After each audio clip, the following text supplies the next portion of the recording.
Why does Tigriss look like that? And why did she go from loving her baby cousin Corio to smiling at the prospect of his death? Let's dive into all things Tigris and fill in the blanks of what happened during those 65 years between the Ballad of Songbirds and Snakes and Mockingjay.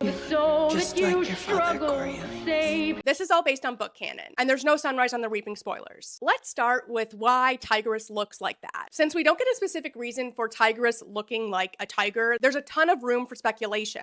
I'll go through a few of the most likely and popular theories. Theory 1, personal style. This one is pretty straightforward. Tigriss was a designer and stylist. She's creative. Since she has access to capital cosmetic surgeries, she's able to utilize them as a personal style element. She can go beyond makeup and clothing. With her proximity to Snow and the fortune he swindled from the plinths, and then her own success as a game stylist, I imagine she had the money to get all the procedures she desired. She probably started small and in line with societal standards of beauty and fashion, and then her aesthetic began to go beyond the acceptable norms. Plus, the choice to specifically go after a tiger look, which aligns with her name, Tigriss, it's a perfect branding opportunity. She'd stand out and everyone could say, oh yeah, that's Tigriss, the tiger face stylist. Perfect. She also fully embraces the feline lifestyle fantasy with her movements, diet, solitude, and way of speaking. She growls and overall doesn't talk much when we meet her in Mockingjay. It's part of her identity. Despite living under Snow's rule, she still has the freedom to look the way she wants, and looking like a wild animal is a quiet form of defiance. It's a way to feel some independence and autonomy while living in an oppressive society. By Mockingjay, the clothes she's designing and selling were all fur-related, continuing with this animal theme. We also don't know exactly how other capitalites viewed her fully formed tiger look. We just get Katniss's perspective, and she's extremely put off by it and assumes the capital people are too, but we don't actually know if that's true.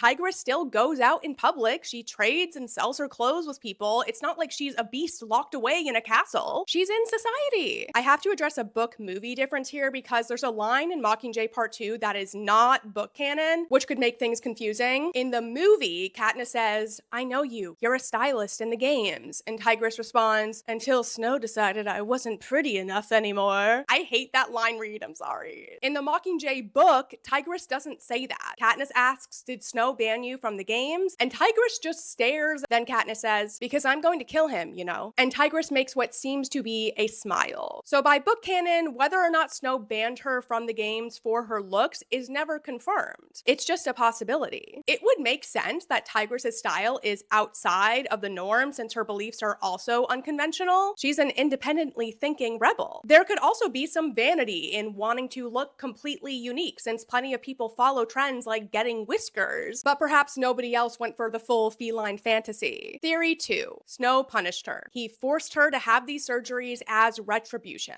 In this scenario, I imagine that Tigriss's district sympathies got her into big trouble at some point. Her outlook as a game stylist could have been similar to Cinna's. Maybe she even mentored Cinna. She wants to help the tributes in the limited way she can, which is making them look good for the sponsors to better their odds of survival. Plus, she could be a friend to the tributes, being one of the few people who treat them like a human after the reaping. As Tigriss became more involved in the rebellion, she could have been part of big plots, like Cinna with the Mockingjay dress. I imagine at some point, Snow found out about Tigriss's rebel involvement and punished her via mutilation. Perhaps his history with Tigriss stopped him from executing or A-boxing her, so he barred her from the games and tiger-fied her. Of course, in this scenario, Tigriss would have to be very against looking like this. Snow could even offer her up as an experiment subject and task the mad scientist brigade with transforming her into a tiger mutt. I mean, Clemencia nearly became a snake monster due to a mutt experiment, so the sky's the limit. After Tigriss's surgical punishment, she hates how she looks and becomes an outcast in the capital. Snow could make her tell everyone she chose to look like this or had a surgery that went wrong. Tigriss ends up isolated and miserable, and Snow is satisfied. Also, for this theory to work, I think Snow's familial relationship to Tigriss would need to be buried to avoid the embarrassment of having a cat cousin. But I guess it is possible he was okay with some people knowing their cousins, since it would show that all rebels, no matter what, are punished by Snow. It scares scares people into submission? Do you think Snow would punish her like this? Let me know in the comments. Theory 3. A self-motivated rebellion. Tigris wanted to distance herself from Snow because he's an evil fascist murderer. Makes sense. I know she and Corio look alike in the Ballad film. They both have blonde hair and blue eyes, but in the book they do not share these traits. Tigris has golden brown eyes, a long pointed nose, and skinny body, and is no great beauty. We don't know her hair color. Corio has pale blue eyes, blonde curls, an athletically trim physique, and according to comments from other characters, is a gorgeous pretty boy. I know everyone says Suzanne Collins punished us in Sunrise on the Reaping for thirsting after Tom Blythe's Corio, but she's the one who decided he was a hottie and would be cast as such. Those Snow lands on top of me memes are on you, Suzanne. Anyways, Tigris didn't need to change her appearance to hide a family resemblance to cousin Corio, which means if she went for the tiger look to distance herself from Snow, it'd likely be for a combination of societies and Snow's personal distaste for it. What I see happening is while Snow rose to power, he was policing Tigris's every move since it would reflect on him.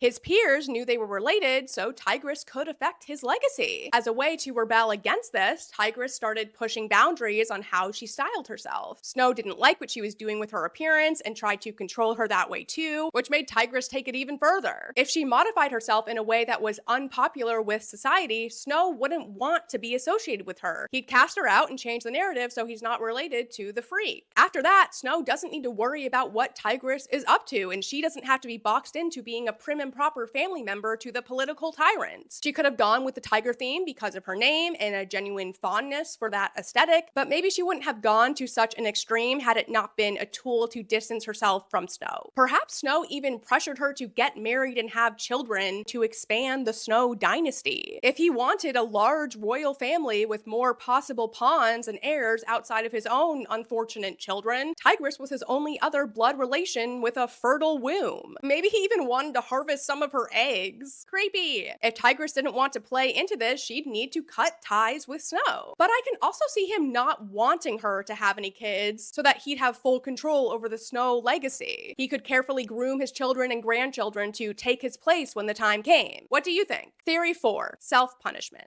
Tigris could possibly see the tiger alterations as a way to punish herself out of self-hatred for being part of the game system and basically raising President Snow. Maybe she thought she deserved to look like a monster and be an outcast, and convinced herself this was the way to do it. What pushed her over the edge to mutilate herself like this could have been finding out about the Victor trafficking. Of course, she hates Snow for this, but also felt guilty for her involvement in presenting the tributes to the public only to be sold and exploited if they won the games. Imagine if she styled a Finnick-like tribute, showed off his muscles and physical attractiveness, he won the games, and then she learns he became the most popular victim in Snow's disgusting Victor ring. Anyone should be horrified by this, but with Tigris's own implied history of selling her body for survival, it hit especially hard. Moving on to how Tigris and Snow went from family to foes. Tigris was an orphan, and at some point during the Dark Days, she moved in with her cousin Corio and their grandmother. At just 8 years old, Tigris was in charge of cooking for the family since their grandmother had no kitchen skills because she always had servants, and Corio was only 5 at the time. Tigris had dreamed of being a designer, and she immediately started apprenticing after graduating from the academy. Tigris was sympathetic to the district folks, thinking about how scared and lonely Lucy Gray must be. It was her idea to give her a token to show her that Snow values her. So Tigris low-key invented tokens in the Hunger Games. She deserves a lot of credit for taking care of Lucy Gray. Tigris prepared food for her, packing up leftovers and putting them in fancy dishes and garnishing them with fresh herbs, really treating Lucy Gray with respect and dignity. Once Tigris found out Lucy Gray liked sweet food, she made bread pudding for her. And it happened to be Lucy Gray's favorite food, and she teared up when Corio brought it to her since it reminded her of home and her mother. Side note, there's some significance to this dish. It's bread. Panem means bread. Peeta gave Katniss life-saving bread. You toast bread as part of the marriage ceremony in District 12. Bread matters. Bread pudding is made out of stale bread, so it's making the most of what you have, turning someone else's scraps into a delicious treat.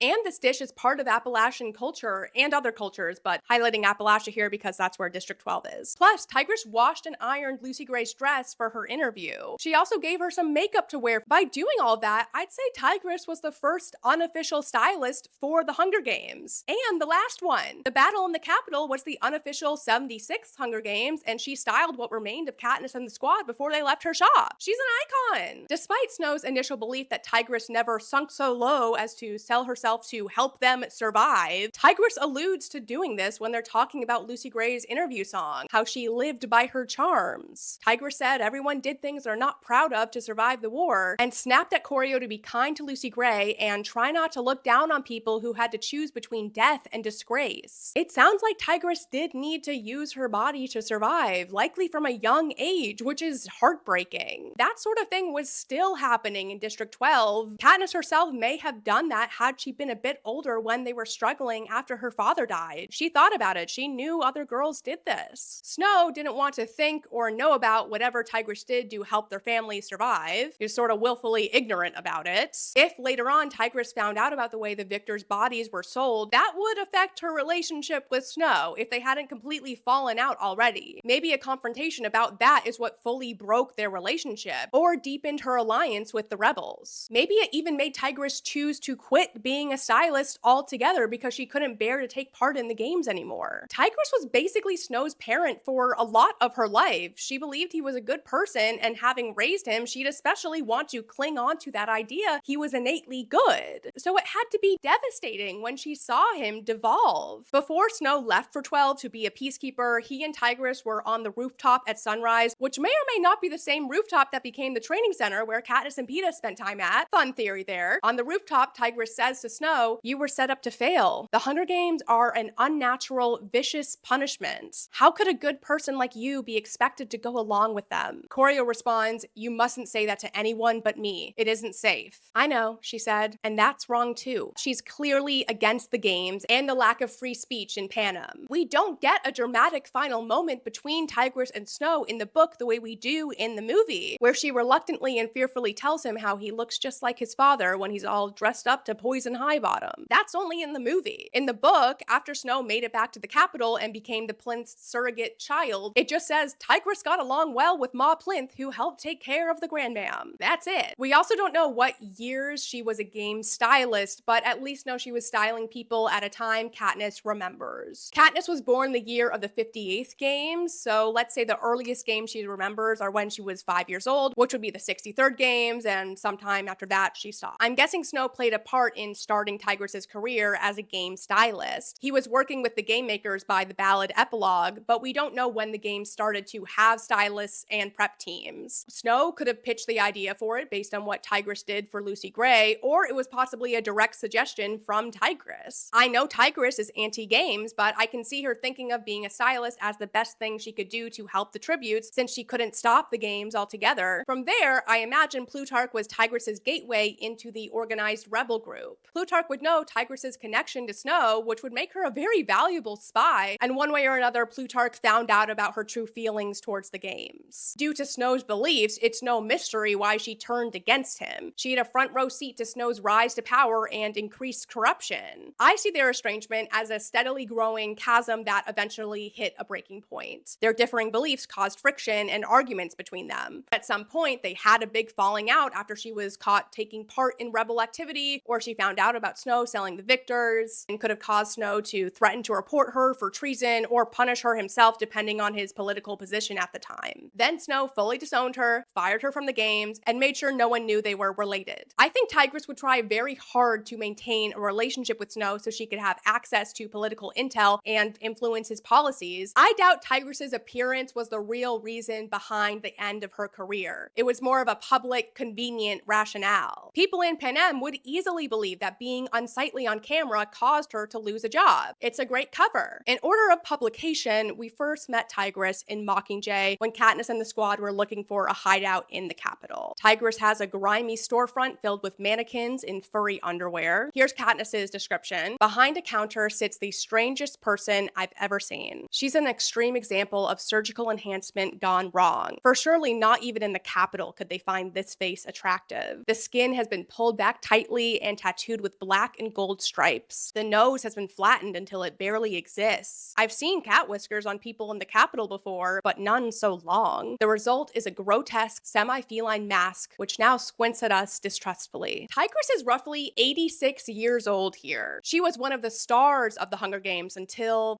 she wasn't. She was a fixture, a younger, less disturbing version of herself, in the earliest Hunger Games I can remember. A stylist, I think. I don't remember for which district. Not 12. Then she must have had one operation too many and crossed the line into repellents. So this is where stylists go when they've outlived their use. To sad theme underwear shops where they wait for death, out of the public eye. And this is all Katniss's assumption. We don't know if it's true. Cressida tells Tigris that Plutarch said they could trust her, so she must have been part of the underground rebel group in the capital. Tigris gives a low growl when she recognizes Katniss. I see this growl as a kind of distressed annoyance because Tigris is in danger here by harboring the most wanted fugitive in Pan Am. She still helps them, but she's been dropped with a big risky task. Katniss asks if Snow banned her from the games, and Tigris stares. Katniss says she's going to kill Snow, and Tigris gives her a version of a smile with her odd mouth. From this very limited exchange of gestures, we can safely infer Tigris doesn't like Snow. He had some part in why she's not a game stylist anymore, and she wants him dead. Tigris can talk. She has a gravelly voice, and there's something in her manner of speaking that suggests a cat's purr, and she's kind to the squad. She feeds them, says not to worry. She also claims not to eat very much, and then only raw meat, which is something she had done since Ballad. Tigris always nibbled on the uncooked meat while she prepared the meal. Tigris craved it and would have eaten her whole portion raw if the Grand Mam hadn't forbidden it. My guess is Tigris likely craved raw meat because of iron and other nutritional deficiencies from years of starvation. She's not actually a carnivorous tiger on the inside. Tigris seems fond of Katniss. She gifts her fur leggings. She's kind of amused by how neither Coin or Snow or anyone know what to do with her. I bet she gets a kick out of Snow being so bothered by yet another 16-year-old girl from District 12. They're the bane of his existence. At one point, Tigris goes out to gather some intel on what's happening in the city. She trades fur underwear for potatoes and meat for the squad, and she fully disguises them before they leave with makeup, wigs, clothes, the whole thing. And they gift her with a can of salmon. Katniss even kisses Tigris on the cheek as she says goodbye. That's the last time we see Tigris. We don't know what happens. I hope she was able to live out the rest of her life after the war, but it's also possible she died in the chaos in the capital. Let's take a moment to address the significance of Tigris's name. According to Ancestry.com, the name Tigris originates from the Persian word tigra, which translates to tiger. It's also the Latin term for tiger. Tigers are strong, fierce, wild animals who generally live alone. In a Screen Rant article, it also says it means fast or arrow-like in Greek, but I had a hard time finding confirmation of that in a source more reputable than an entertainment website. So if you have any solid info on that, please share it. The arrow thing is a cool link because, you know, Katniss. I realized this while I was editing, but in regards to ancient Rome, because Hunger Games is all things Rome, in the Colosseum for entertainment, gladiators were fighting each other and wild animals, but there was also a practice called damnatio ad bestias. If I'm butchering that, I'm very sorry. But this was a form of capital punishment where people would be executed via mauled by wild animals. Everything from bears to hyenas to lions to tigers, and there's a lot of artwork specifically depicting tigers in this practice. So when we think of all this in context of the Hunger Games and the way Snow was ultimately executed, you know, since Katniss didn't shoot him, he was mauled by the crowd. And with Tigris being his cousin and her assistant with the rebellion by keeping Katniss safe and hidden before she could go off into battle, it all connects in a really cool way. Tigris played a part in Snow's ultimate downfall and execution, like how tigers executed criminals in Rome. And of course, later on, tigers were part of circuses, you know, bread and circuses. Huh?